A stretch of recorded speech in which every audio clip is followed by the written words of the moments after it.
हर हर महादेव दोस्तों। आज हम आपको सुना रहे हैं हरतालिका तीज व्रत कथा।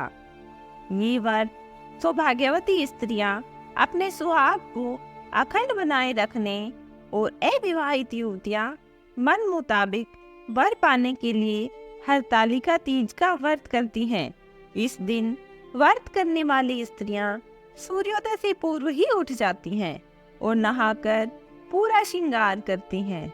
पूजन के लिए केले के पत्तों से मंडप बनाकर गौरी शंकर की प्रतिमा स्थापित की जाती है। इसके साथ पार्वती जी को सुहाग का सारा सामान चढ़ाया जाता है। रात में भजन कीर्तन करते हुए जागरण कर 3 बार आरती की जाती है और शिव पार्वती विवाह की कथा सुनी जाती है।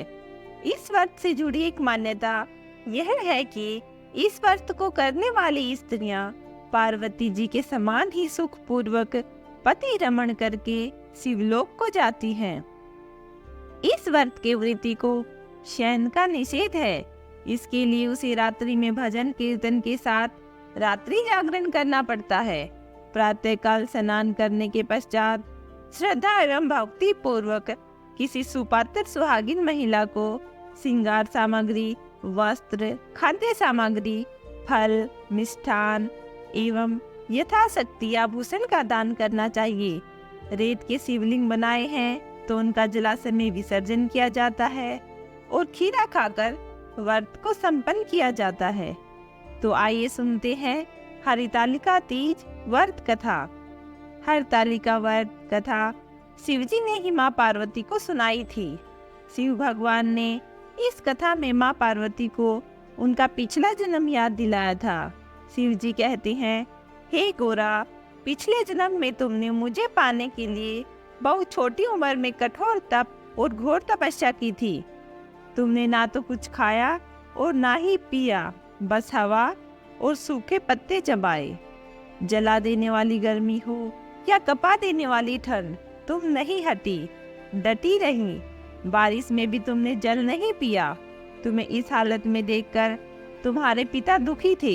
उनको दुखी देखकर नारद मुनि आए और कहा कि मैं भगवान विष्णु के भेजने पर यहाँ आया हूँ। वह आपकी कन्या से ही विवाह करना चाहते हैं। इस बारे में मैं आपकी राय जानना चाहता हूँ।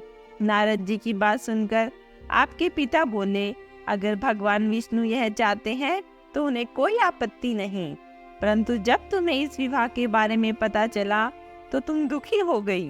तुम्हारी एक सहेली ने तुम्हें दुख का कारण पूछा तो तुमने कहा कि मैंने सच्चे मन से भगवान शिव का वरण किया है, किंतु मेरे पिता ने मेरा विवाह विष्णु जी के साथ तय कर दिया है।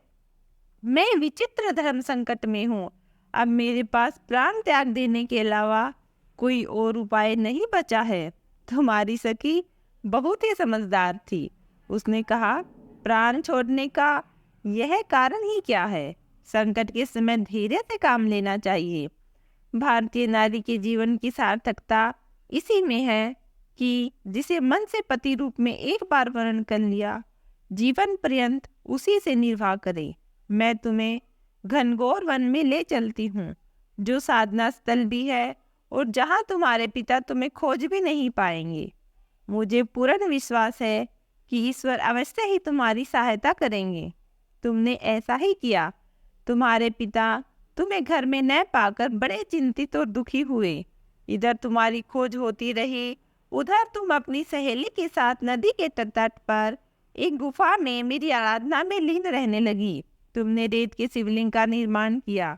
तुम्हारी इस कठोर तपस्या के प्रभाव से मेरा आसन हिल उठा और मैं शीघ्र ही तुम्हारे पास पहुंचा और तुमने वर मांगने को कहा।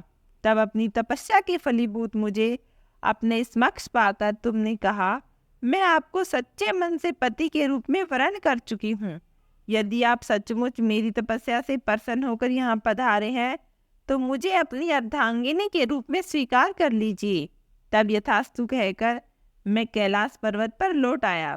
उसी समय गिरिराज अपने बंधु बांधवों के साथ तुम्हें खोजते हुए वहां पहुंचे। तुमने सारा वृत्तांत बताया और कहा कि मैं घर तभी जाऊंगी अगर आप महादेव से मेरा विवाह करेंगे। तुम्हारे पिता मान गए और उन्होंने हमारा विवाह करवाया। इस व्रत का महत्व यह है कि मैं इस व्रत को पूर्ण निष्ठा से करने वाली प्रत्येक स्त्री को मनवांछित फल देता हूँ। इस पूरे प्रकरण में तुम्हारी सखी ने तुम्हारा हरण किया था, इसलिए इस व्रत का नाम हरतालिका व्रत हो गया।